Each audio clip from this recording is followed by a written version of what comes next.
सुहागिन महिलाओं के लिए तीज का दिन बहुत महत्वपूर्ण होता है। तीज के दिन महिलाएं दुल्हन की तरह सजती संवरती हैं। तीज के दिन महिलाएं भगवान शिव और माता पार्वती की पूरे विधि विधान से पूजा कर पति की लंबी आयु की कामना करती है।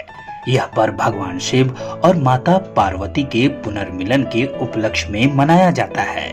हरियाली तीज का महत्व। हरियाली तीज के दिन भगवान शिव और माता पार्वती की पूजा की जाती है।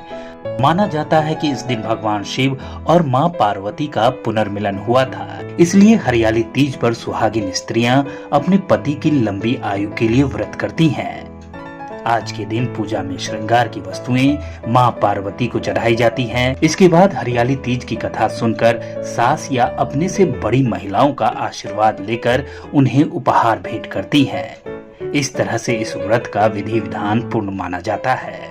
पंडित बालकृष्ण मिश्र कहते हैं, पौराणिक कथा के अनुसार शिव जी माता पार्वती को अपने मिलन की कथा सुनाते हैं। भगवान शिव माता पार्वती से कहते हैं कि हे देवी, तुमने मुझे अपने पति के रूप में पाने के लिए 107 बार जन्म लिया, परंतु फिर भी तुम मुझे अपने पति के रूप में न पा सकी। इसके बाद 108वीं बार तुमने पर्वतराज हिमालय के घर जन्म लिया और मुझे पाने के लिए कठिन तपस्या की।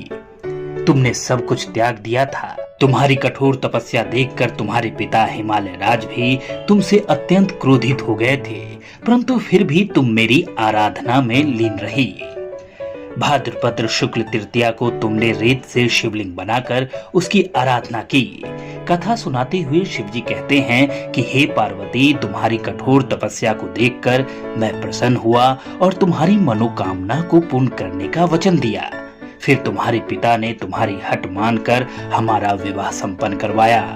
पुराणों के अनुसार भगवान शिव ने माता पार्वती से कहा कि जिस भाद्रपद शुक्ल तृतीया को तुमने शिवलिंग बनाई थी, वह दिन बेहद शुभ है। इसलिए इस दिन यदि कोई भी स्त्री पति सुख की कामना कर व्रत रखेगी तो उसकी मनोकामना अवश्य पूर्ण होगी। तभी से हिंदू धर्म में हरियाली तीज के व्रत का विशेष महत्व माना जाता है।